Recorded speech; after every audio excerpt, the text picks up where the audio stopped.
anything. Well, with Islamist leader Mohammed Morsi gone, Egypt may be headed for better days. But with protesters still taking to the streets, that huge country could be facing a civil war. So what does the future hold for Egypt? And what will it mean for the Christians living there? Our Gary Lane has that story. Supporters of Mohammed Morsi refuse to give up. They want the Muslim Brotherhood leader reinstated to the Egyptian presidency. I'm saying to Major General Sisi, you betrayed us and carried out the coup. But God will punish you if you are not implementing his rules. Even larger numbers of anti-Muslim Brotherhood protesters also held rallies. I'm representing the majority of the Egyptians. I'm proving to the world that it's not a coup, it's a real revolution, and the military is doing what we ask it to do. Newly appointed President Adli Mansour says all Egyptians must work together for peace. He issued a warning to those who threaten stability. We will firmly punish those who kill innocents.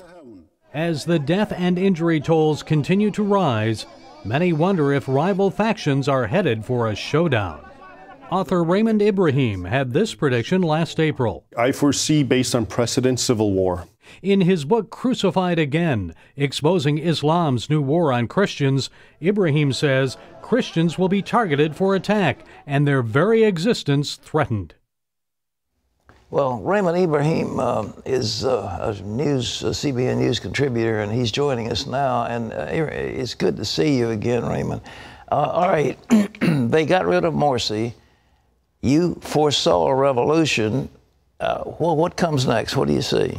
What comes next is basically a civil war, and I say this based on precedent. If you really look at throughout Islamic history and up until the modern era, whenever you have Islamists who come to power or who are trying to achieve power, and then they lose power or they get sidelined, for example, as happened in Algeria, they don't relent. And in Egypt, it's even worse because they finally, the Muslim Brotherhood, which is the original granddaddy of all the Islamist organizations, it finally got a taste of power after nearly a century of trying to.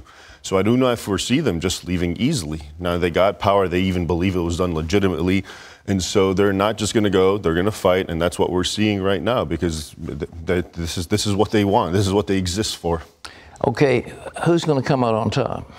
Well, that's another question, and unfortunately the United States administration was on the side of freedom and democracy and liberty, I would say the good guys would come on top. Yeah.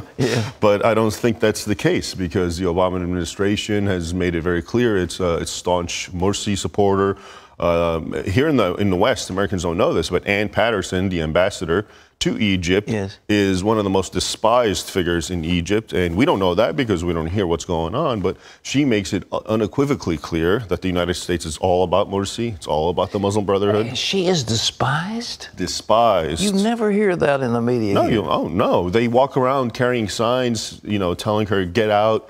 And other words that I won't use, and they'll also, of course, do the same thing in placards of Obama. And it's amazing because here Americans have gotten to the point where foreigners have to warn us about our president. Yeah. Because they're living the outcome of what he's doing.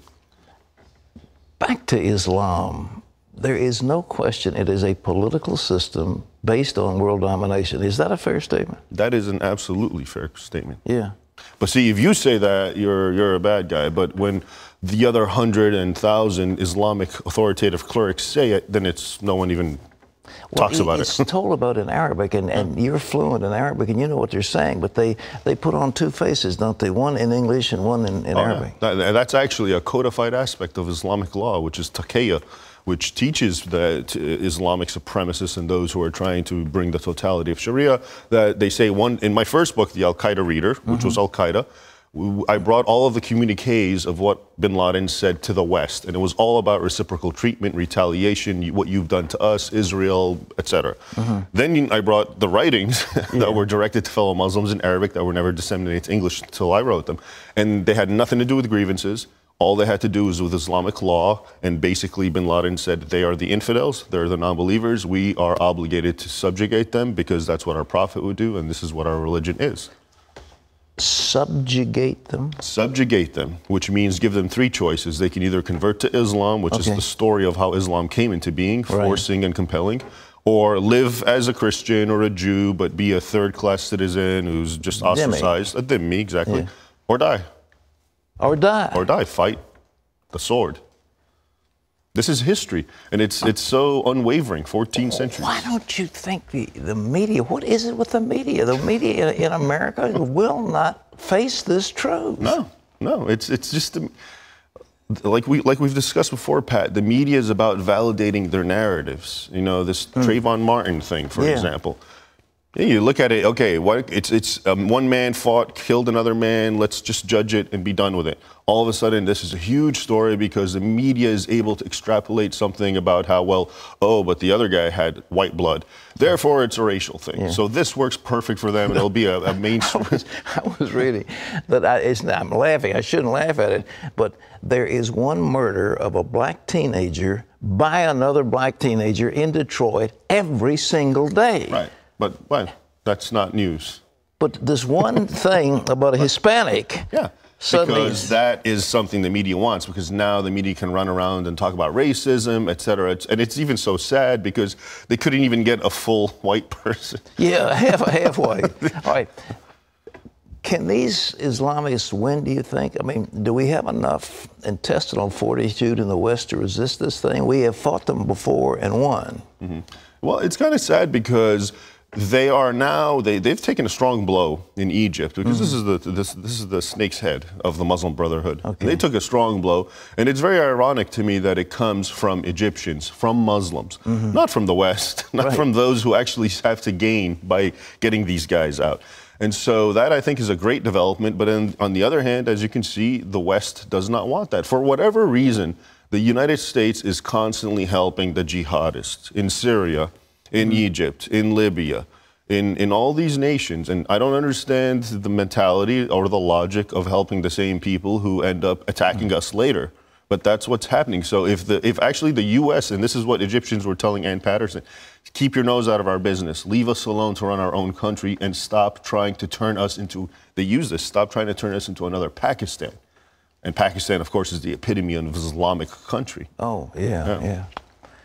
Whew. It's frightening, though. I don't know if it's frightening, but, you know, we have in Christianity a force that's vastly superior to Islam. The truth of Jesus, vastly superior.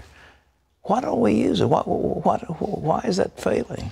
Well, it's worse than that, Pat. It's not just that it's failing. It's in secular Western media has just, and this is why a book like Crucified Again and Christian Persecution, things like this, no one wants to talk about that because Christians are always the bad guys. Obviously, we've been taught that since school. They're the evil crusaders and the Inquisition and the hypocrites and so they're never going to be the innocent, but the innocent people are going to be the exotic, different religion, the Orient, who are misunderstood by the evil white imperialist.